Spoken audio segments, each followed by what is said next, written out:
Welcome to Reporter's Notebook, where we talk to the Washington Examiner's top journalists about the stories breaking on their beats. I'm Jim Antle. I'm joined today by energy and environment reporter Jeremy Beaman.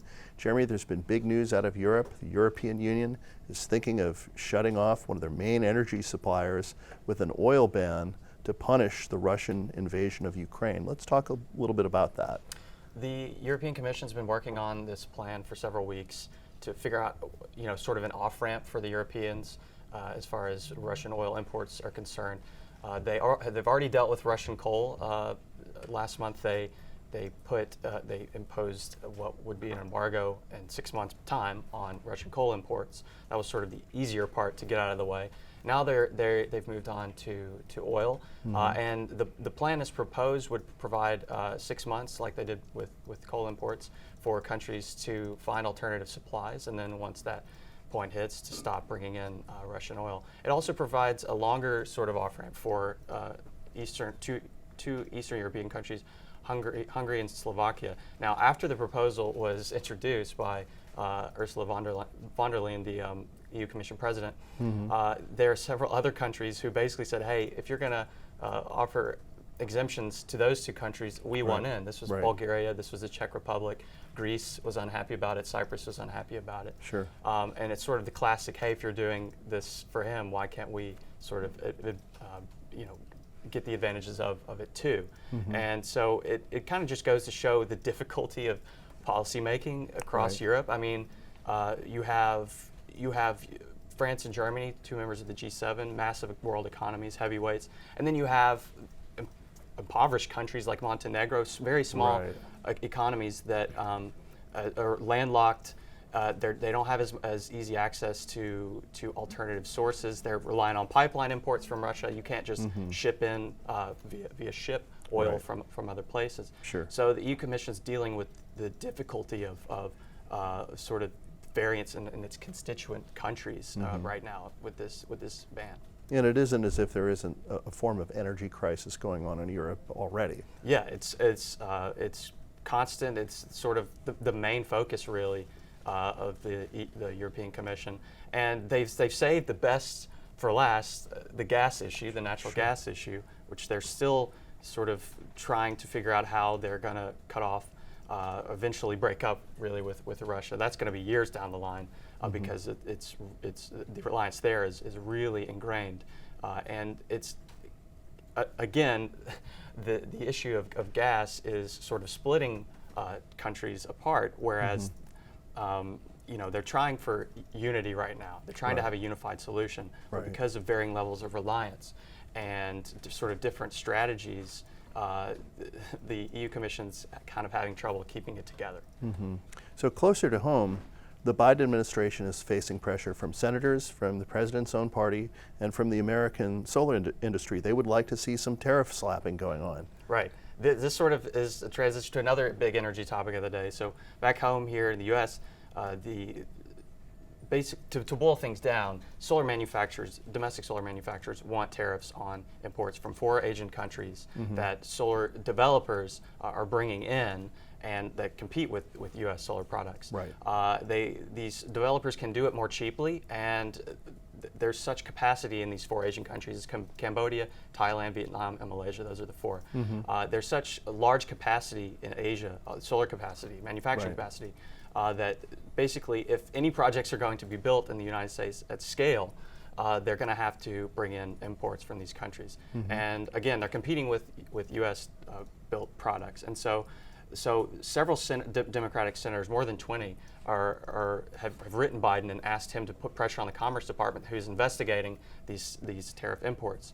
And these senators are asking him to basically swiffen the process. I don't know if that's a word. To hasten it, and to bring a quicker end to this investigation, because they say it's hampering solar development and build out of renewable energy, which of course is one of Biden's own priorities. So they're sort of appealing to his instincts on this and saying, in many cases, if you want to serve your own goals, you're going to have to help us end this quickly. And now, interestingly, there was an Indiana utility which said in its quarterly earnings report recently that they're going to extend the life of 2 coal-fired plants because they were planning on having all this new solar capacity built up for electricity generation, but they pointed directly to this commerce investigation and said, because of the uncertainty in the market, we're basically going to keep coal online longer than we would have. And so this is a tangible consequence, really, that you'll probably see the solar industry and maybe some Democrats too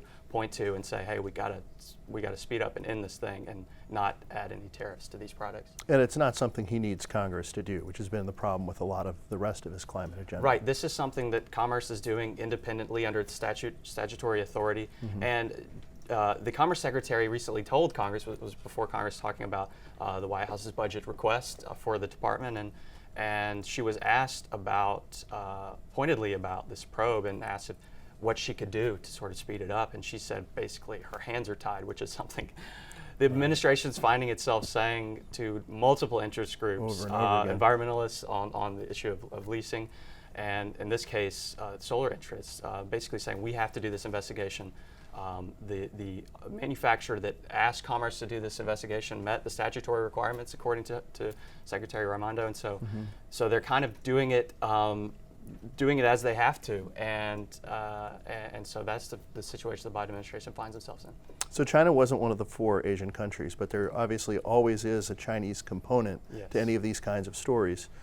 Yeah, well, it's tricky, and actually there's a bit of debate here as to, actually the central debate here is whether Chinese manufacturers are dumping products into these countries in order to circumvent tariffs on existing tariffs on Chinese products. Right. So there are already tariffs on Chinese solar cells and modules. Right. And so what the manufacturers contend is that the Chinese manufacturers are just sending those products to these 4 Asian countries to be finished, and then shipping them to the U.S. duty free, and functionally circumventing is the word, those tariffs. And there's a lot of debate. That's the essence of the debate, is whether the process that's being undertaken in these 4 Asian countries is minor or insignificant, or whether they're doing substantial work on these products there, in which case they shouldn't be subject to the tariffs. So we've got a diesel record. Is this record a hit, or is it not so much? Not so much. But there's probably another one coming. Right. The way things are trending, diesel fuel hit a new nominal record. Adjusting for inflation, it's not the highest it's ever been, but in nominal terms, diesel fuel did hit a record, and it reflects the energy inflation that's hitting all sorts of energy commodities. Natural gas has been up to its highest level in more than a decade, and diesel in particular, as most people know, it's typically more expensive than regular gasoline. Right. And so it's already more difficult inherently more difficult, really, for refiners to close that gap that keeps growing between gasoline and diesel here in this recent sort of uptick in prices. So all this is happening in the context of just higher prices in general for most things energy related. Yeah, and again, everything is sort of downstream from energy, and so if high prices there are baked in, then they're going to continue to be baked into all sorts of products which require energy to be produced or transported or whatever. And again, that's functionally everything. Thank you, Jeremy. You can read Jeremy's coverage and subscribe to the Daily on Energy newsletter at washingtonexaminer.com.